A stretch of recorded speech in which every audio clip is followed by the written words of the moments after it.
स्वागत आहे मित्रांनो आपल्या या यूट्यूब चॅनलमध्ये। आज आपण इयत्ता 5वी स्कॉलरशिप मधील स्वाध्याय 7.1 विषय गणित याचा अभ्यास या ठिकाणी करणार आहोत। आता स्वाध्याय 7.1 नेमकं कशावर आधारित आहे हे तुम्हाला पुस्तकामध्ये पाहायला पाहिजे। यामध्ये विविध ज्या काही समसंख्या आहेत त्या समसंख्या, त्याचबरोबर विषम संख्या, संयुक्त संख्या, कोणत्या संख्या? संयुक्त संख्या, त्याचबरोबर मूळ संख्या आणि जोडमूळ संख्या, महत्वाचं म्हणजे त्रिकोणी संख्या, या सर्व बाबी ज्या आहेत यामध्ये दिलेल्या आहेत। सहमूळ संख्या घेतलेल्या इथं सहमूळ संख्या, या त्याचबरोबर चौरस संख्या, या सर्व गोष्टींचा उल्लेख यामध्ये करण्यात आलेला आहे। आता आपल्याला स्वाध्याय 7.1 मध्ये नेमकं कोणत्या प्रकारचे उदाहरणं दिलेले आहेत त्या उदाहरणांचा या ठिकाणी आपल्याला अभ्यास करायचा आहे। चला बघा कोणत्या प्रकारचं उदाहरण दिलेलं आहे। पहिला जो काही प्रश्न दिलेला आहे तो हा दिलेला आहे की 1 ते 100 या संख्यांच्या दरम्यान किती मूळ संख्या आहेत। 1 ते 100 या संख्यांच्या दरम्यान किती मूळ संख्या आहेत। आता मूळ संख्या म्हणजे काय याच्या बाबतीत मागील एका व्हिडिओमध्ये मी तुम्हाला सांगितलेलं आहे। मूळ संख्या म्हणजे काय की ज्या संख्येला 1 आणि त्याच संख्येने भाग जातो, बाकी कोणत्याही संख्येने भाग जात नाही, अशा संख्यांना आपण मूळ संख्या असं म्हणतो। लक्षात आलं का? ज्या संख्येला 1 व ती संख्या यांनी भाग जातो व ती संख्या यांनीच भाग जातो त्या संख्येला आपण काय म्हणतो? मूळ संख्या असं म्हणतो। आता 1 ते 25 मध्ये लक्षात ठेवा, हा बऱ्याच वेळा 1 ते 100 मध्ये बऱ्याच वेळा हा प्रश्न विचारलेला आहे। एकूण 25 मूळ संख्या आहेत। एकूण किती मूळ संख्या आहेत? 25 मूळ संख्या आहेत। ओके, आता इथं म्हटलेलं 1 ते 100 या संख्यांच्या दरम्यान किती मूळ संख्या आलेल्या आहेत, तर एकूण 25 मूळ संख्या आलेल्या आहेत। 1 ते 100 मध्ये एकूण किती मूळ संख्या आलेल्या आहेत, तर 1 ते 100 मध्ये एकूण 25 मूळ संख्या आलेल्या आहेत। सोपा प्रश्न होता, तुम्हाला हे लिहून ठेवावं लागेल की 1 ते 25 मध्ये एकूण मूळ संख्या किती आलेल्या आहेत। ओके, नेक्स्ट क्वेश्चन बघा। नेक्स्ट क्वेश्चन काय दिलेला आहे?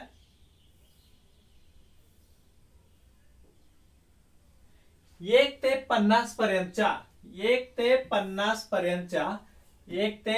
50 पर्यंतच्या विषम मूळ संख्यांची बेरीज किती? आता आपल्याला 1 ते 100 मध्ये असणाऱ्या ज्या मूळ संख्या आहेत त्या सर्व मूळ संख्या माहिती पाहिजेत। आता 1 ते 100 मध्ये ज्या 25 मूळ संख्या आहेत त्याची सुरुवात जी आहे ती मित्रांनो 2 पासून होते। लक्षात ठेवा, किती पासून सुरुवात होते? 2 या संख्येपासून सुरुवात होते। 1 ही संख्या जी आहे ती संयुक्त संख्या पण नाही आणि मूळ संख्या सुद्धा नाहीये। 2 त्यानंतर किती? 3 त्यानंतर 5 7 त्याच्यानंतर 11 ओके 13 17 19 त्यानंतर 23 त्याच्यानंतर पुढे येते 29 31 37 त्यानंतर 38 39 येत नाहीये, 40 पण येत नाही, 41 आणि त्याच्यानंतर 43 आणि शेवटी आहे 47। बघा एकूण किती मूळ संख्या झालेल्या आहेत ते? एकूण मूळ संख्या 1 ते 50 मध्ये एकूण किती मूळ संख्या आहेत बघा। या ठिकाणी एकूण मूळ संख्या आलेल्या आहेत 1 2 1 2 3 4 5 6 7 8 9 10 11 12 13 14 15। ओके, या 15 मूळ संख्या आलेल्या आहेत आणि यामध्ये विषम मूळ संख्या आपल्याला विचारलेल्या आहेत। काय?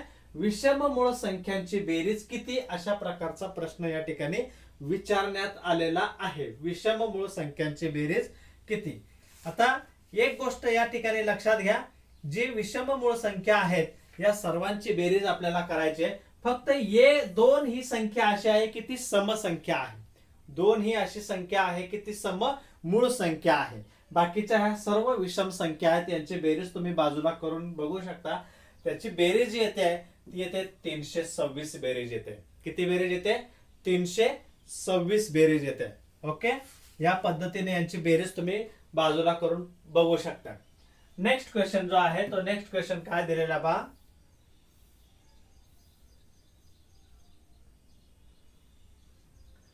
यामध्ये आपल्याला चौरस संख्या जी आहे ती चौरस संख्या ओळखायची आहे. चौरस संख्या पुढीलपैकी कोणती संख्या चौरस सुद्धा आहे आणि त्रिकोणी सुद्धा आहे. आता प्रथमतः आपण त्रिकोणी संख्या म्हणजे काय ते पाहूया. प्रथमतः आपण त्रिकोणी संख्या कशाला म्हणतात ते पाहूया. मित्रांनो, त्रिकोणी संख्या ज्या आहेत त्या त्रिकोणी संख्या म्हणजे नेमका काय, तर त्या आपल्याला 1 अधिक 2 अधिक 3 अधिक 4 या पद्धतीने रिप्रेझेंट करता येतात, या पद्धतीने दाखवता येतात. फॉर एक्झाम्पल 1 अधिक 2 बरोबर किती? 3. 1 अधिक 2 अधिक 3 बरोबर किती? 3 आणि 2 5 आणि 1 6. 1 अधिक 2 अधिक 3 अधिक 4 बरोबर किती? 4 आणि 3 7 8 9 आणि 1 10. या ज्या आहेत यांना आपण काय म्हणतो? त्रिकोणी संख्या असं म्हणतो. यांना आपण काय म्हणतो? त्रिकोणी संख्या असं म्हणतो. तर त्रिकोणी संख्या म्हणजे काय, तर लगतच्या येणाऱ्या दोन नैसर्गिक संख्यांचा जो काही गुणाकाराची जी निमपट आहे त्याला आपण त्रिकोणी संख्या असं म्हणतो. लक्षात आलं का? बघा, दोन नैसर्गिक संख्या घ्या, कोणत्याही दोन नैसर्गिक संख्या घ्या. फॉर एक्झाम्पल 6 त्यानंतर गुणिले 5, 5 आणि 6, 5 आणि 6, 6 पंचे 30, 30 ची निमपट किती रे? 15. 15 ही त्रिकोणी संख्या आहे.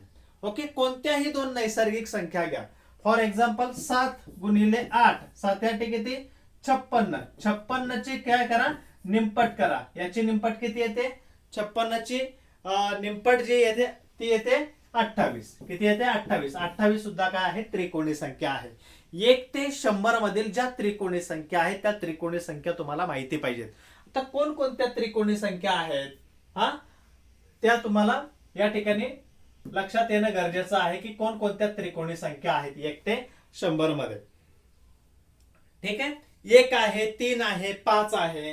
1 3 5 10 लिहून घ्या वाटलास तर. हे 1 3 5 10 15, त्यानंतर 21, त्यानंतर 28, त्यानंतर येते 36, 28 नंतर 36, त्यानंतर 45 55 45 55, त्यानंतर 66 55 66 78 आणि 91 78 आणि 91. ह्या 1 ते 100 मधील त्रिकोणी संख्या किती आहेत बघा. 1 2 3 4 5 6 7 8 9 10 11 12 13. लक्षात ठेवा, एकूण 13 त्रिकोणी संख्या आहेत 1 ते 100 मध्ये. 1 ते 100 मध्ये एकूण 13 मूळ त्रिकोणी संख्या आहेत. 1 ते 100 मध्ये एकूण 13 त्रिकोणी संख्या आहेत. या सर्व त्रिकोणी संख्या तुमच्या तोंडपाठ असल्या पाहिजेत स्कॉलरशिपच्या दृष्टिकोनातून. आता चौरस संख्या म्हणजे नेमकं काय ते पाहूया की चौरस संख्या म्हणजे नेमकं काय. आता ज्या काही वर्ग संख्या आहेत, ज्या वर्ग संख्या आहेत त्यांना आपण काय म्हणतो, तर चौरस संख्या असं म्हणतो. त्यांना आपण काय म्हणतो? चौरस संख्या. फॉर एक्झाम्पल बघा, या ठिकाणी 1 सुद्धा त्रिकोणी संख्या आहे. लक्षात घ्या, 1 सुद्धा त्रिकोणी संख्या आहे. चौरस संख्या ज्या आहेत त्यामध्ये 2 गुणिले 2 किती येत आहे? 4. 3 गुणिले 3 किती आलं उत्तर? 3 त्रिक 9. 4 गुणिले 4 16. 5 गुणिले 5 बरोबर 5 5 25. म्हणजे 4 9 16 25 ह्या ज्या काही वर्ग संख्या आहेत, सर्व वर्ग संख्या ज्या आहेत या सर्व वर्ग संख्या चौरस संख्या असतात. हा एक महत्वाचा मुद्दा आहे. या ठिकाणी 36 ही अशी संख्या आहे की ती त्रिकोणी संख्या सुद्धा आहे आणि चौरस संख्या सुद्धा आहे. 36 6 चा वर्ग आहे. 6 गुणिले 6 किती? 36. आणि मागाशी मी तुम्हाला दाखवलं त्यामध्ये सुद्धा ते चौरस संख्या त्रिकोणी संख्या दिलेल्या आहेत 36. बरोबर आहे की नाही? तर चौरस संख्या आणि त्रिकोणी संख्या तुमच्या लक्षात आल्या असेल. हा जो प्रश्न आहे हा इयत्ता 6वीच्या वर्गामध्ये पायाभूत साठी आजची जी काही चाचणी परीक्षा झाली, पायाभूत चाचणी परीक्षा, त्यामध्ये सेम टू सेम हाच प्रश्न त्या ठिकाणी टाकण्यात आलेला होता. ओके, नेक्स्ट क्वेश्चन बघा काय दिलेलं आहे. म्हणजे याचं उत्तर तुम्हाला लक्षात आलं असेल. याचं उत्तर जे आहे ते काय आहे? 36 आहे. ओके, आता नेक्स्ट क्वेश्चन जो आहे तो नेक्स्ट क्वेश्चन काय दिलेला आहे तर 2, 11, 13, 17, 19, 23 2, 11, 13, 17, 19, 23 या संख्या गटातील संख्या कोणत्या प्रकारच्या संख्या आहेत 2 त्यानंतर बघा इथं 2, 11, 13, 17, 19, 23 त्याच्या पुढे काय येऊ शकतं रे 23 नंतर 29 त्यानंतर 31 त्याच्यानंतर 37 म्हणजे या ज्या संख्या आहेत या विषम संख्या नाहीयेत चौरस संख्या नाहीयेत बरोबर आहे त्रिकोणी संख्या सुद्धा नाहीयेत विषम संख्या सुद्धा नाहीयेत इथं आपला गोंधळ होतो की 11, 13, 17, 19, 23 या विषम संख्या आहेत परंतु 2 ही समसंख्या आहे मूळ संख्या दिलेल्या आहेत ह्या कोणत्या काय दिलेल्या आहेत तर मूळ संख्या दिलेल्या आहेत लक्षात ठेवा काय दिलेल्या आहेत मूळ संख्यांचा मालिका जी आहे ती ही मूळ संख्यांची मालिका या ठिकाणी दिलेली आहे ओके नेक्स्ट क्वेश्चन बघा काय दिलेला आहे पाचवा प्रश्न जो आहे तो पाचवा प्रश्न या ठिकाणी आपल्याला दिलेला आहे पाचवा प्रश्न बघा या ठिकाणी आपल्याला दिलेला आहे कोणता तर पुढील पैकी जोडमूळ संख्यांची जोडी कोणती जोडमूळ संख्या म्हणजे काय ते आपल्याला या ठिकाणी माहिती असणं आवश्यक आहे की जोडमूळ संख्या नेमकं कशाला म्हणतात आता ज्या 2 मूळ संख्या आहेत त्यांच्यामध्ये जर 2चा फरक असेल ज्या 2 मूळ संख्या आहेत त्यांच्यामध्ये जर 2चा फरक असेल 2चा फरक जर त्यामध्ये असेल फॉर एक्झाम्पल 3 आणि 5 या दोन्ही मूळ संख्या आहेत आणि यांच्यामध्ये फरक कितीचा आहे बघा 5 - 3 = 2 म्हणून 3 आणि 5 ह्या काय आहेत तर जोडमूळ संख्या आहेत ओके लक्षात आलं का तुमच्या म्हणून त्या एकमेकींच्या जोडमूळ संख्या आहेत जोडमूळ संख्या म्हणजे काय ते प्रथमतः आपण लक्षात घेणं गरजेचं आहे त्यानंतर 11 आणि 13 यांच्यामध्ये कितीचा फरक आहे यांच्यामध्ये 2चा फरक आहे कितीचा फरक दिलेला आहे 2चा फरक दिलेला आहे म्हणून 11 आणि 13 हे काय जोडमूळ संख्यांची जोडी आहे 11 आणि 13 लक्षात आलं का 11 आणि 13 2चा फरक त्या ठिकाणी दिलेले आहेत आता 1 ते 100 मध्ये लिहून घ्या तिथं कुठंतरी तुम्ही 1 ते 100 मध्ये अशा जोडमूळ संख्यांच्या एकूण जोड्या किती जोडमूळ संख्यांच्या एकूण जोड्या ज्या आहेत त्या 8 आहेत किती आहेत 8 जोड्या आहेत लक्षात घ्या 1 ते 100च्या दरम्यान जोडमूळ संख्यांच्या एकूण 8 जोड्या आहेत किती जोड्या आहेत तर 8 जोड्या आहेत ओके नेक्स्ट क्वेश्चन बघा काय दिलेलं आहे म्हणजे पाचव्याचं उत्तर ऑप्शन नंबर 3 हा 6वा प्रश्न या ठिकाणी दिलेला आहे बघा फार सोपा प्रश्न आहे त्रिकोणी संख्यांच्या बाबतीत मी तुम्हाला मगाशी सांगितलं होतं त्रिकोणी संख्या म्हणजे नेमकं काय त्याच्याबद्दल आपण बोललेलो आहोत 10 ही पहिली त्रिकोणी संख्या मानल्यास 10 ही पहिली त्रिकोणी संख्या मानल्यास 10 नंतर येणारी चौथी त्रिकोणी संख्या कोणती आपण काय करूया लिहून घेऊया आपण त्रिकोणी संख्या काय करूया लिहून घेऊया म्हणजे तुमच्या लक्षात येईल की त्रिकोणी 10 नंतर कोणती तिथं अजिबात चुकणार नाहीये 10 बरोबर आहे त्यानंतर 15 त्यानंतर कोणती येते रे 21 येते त्यानंतर 28 येते बरोबर आहे कोणती येते 28 येते ओके बघा बरं इथं 10 ही पहिली जर आपण मानली 10 जर पहिली मानली तर त्यानंतर येणारी चौथी विचारले आपल्याला चौथी म्हणजे 1 2 3 28 नंतर कोणती येणार आहे चौथी त्रिकोणी संख्या 10 नंतर येणारी चौथी म्हणजे ही पहिली 1 2 3 4 ही आली चौथी त्रिकोणी संख्या किती आहे 28 पर्याय क्रमांक 2 ओके या ठिकाणी ही पहिली 2 3 4 28 ही चौथी त्रिकोणी संख्या आहे म्हणजे ऑप्शन नंबर 2 जो आहे तो या ठिकाणी करेक्ट आहे ऑप्शन नंबर 2 त्यानंतर 7वा प्रश्न बघा काय विचारलेला आहे इथं की 1 ते 7वा प्रश्न 1 ते 100 या संख्यामधील सर्वात मोठी मूळ संख्या व सर्वात लहान विषम मूळ संख्या यांचा गुणाकार किती बघा 1 ते 100 या संख्यामधील सर्वात मोठी मूळ संख्या सर्वात मोठी मूळ संख्या कोणती आहे सर्वात मोठी मूळ संख्या जी आहे सर्वात मोठी मूळ संख्या 1 ते 100 मध्ये मित्रांनो आहे 97 97. ओके. आता सर्वात लहान विषम मूळ संख्या, सर्वात लहान विषम मूळ संख्या आहे 3. सर्वात लहान विषम मूळ संख्या किती आहे तर 3 आहे. यांचा गुणाकार म्हणजे 97 गुणिले 3 करा. 97 गुणिले 3, 3 7 21, ह्याचा गेला 2, 3 9 27, 28 29, किती उत्तर आलं रे? 291. म्हणजे पर्याय क्रमांक 2 बरोबर आहे. ओके, 291. फार सोपं आहे. सर्वात मोठी संख्या पाठ करा. किती आहे रे? 97. ओके. सर्वात लहान विषम मूळ संख्या कोणती? विषम मूळ. सममूळ म्हटलं असतं तर 2 आलं असतं. सममूळ म्हटलं असतं तर किती आलं असतं? 2 आलं असतं. ठीक आहे. ओके, नेक्स्ट क्वेश्चन बघा. जर दोन मूळ संख्यांचा गुणाकार समसंख्या असेल, इथं बघा समसंख्या विचारलेला आहे, तर त्या दोन्ही संख्यातील एक संख्या निश्चितपणे कोणती असेल? आता बघा, ज्या दोन मूळ संख्या आहेत, फॉर एक्झाम्पल 3 आहे आणि 5 आहे, या दोन्ही मूळ संख्या आहेत, यांचा गुणाकार किती रे? 5 3 15. बरोबर आहे. कसा गुणाकार आलेला? विषम आलेला आहे. कसा आलेला आहे? विषम आलेला आहे. ठीक आहे. अनेक घेऊया बघा. 11 गुणिले 13, 11 3 33. 33 म्हटल्यावर इथं एकक स्थानी 3 आला, म्हणजे कोणता आहे? विषम संख्या आलेला आहे. आपल्याला काय म्हटलेलं आहे? समसंख्या यायला पाहिजे.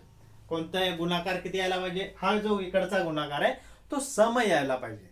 मग सम येण्यासाठी त्याला एका संख्येनं समसंख्येनं गुणायला पाहिजे, होय की नाही? मग मूळ संख्या ज्या आहेत त्या मूळ संख्यामध्ये सममूळ संख्या कोणती आहे तर 2 आहे. सममूळ संख्या एकच आहे, ती सर्वात लहान मूळ संख्या ती म्हणजे 2 आहे. म्हणून या ठिकाणी पर्याय क्रमांक 1 जो आहे तो बरोबर आहे की एक संख्या निश्चितपणे कोणती असणार आहे? 2 असणार आहे. Okay, next question. 9वा प्रश्न बघा. या ठिकाणी 1 ते 20 मधील समसंख्यांची बेरीज आपल्याला विचारलेली आहे. 1 ते 20 मधील समसंख्यांची बेरीज आपल्याला या ठिकाणी विचारलेली आहे. आता 1 ते 20 मध्ये एकूण समसंख्या ज्या आहेत त्या आहेत 10. 1 ते 20 मध्ये एकूण समसंख्या किती आहेत? 10. त्या 10 समसंख्यांची बेरीज या ठिकाणी आपल्याला करायची आहे. 10 ज्या समसंख्या दिलेल्या आहेत त्यांची बेरीज तुम्ही बाजूला करून पाहू शकता. ओके, म्हणजे अजिबात त्यामध्ये चुका होणार नाहीत. प्रश्न सोपा आहे.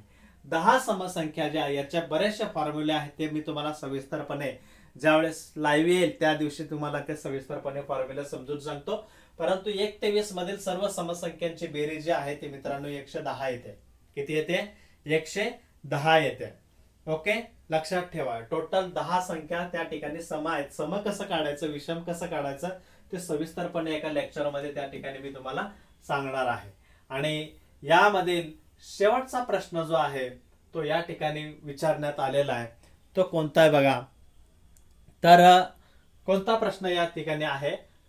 1 0 3 4 5 हे अंक एकदाच वापरून तयार होणारी सर्वात लहान विषम संख्या विचारले. सर्वात लहान विषम संख्या कोणती?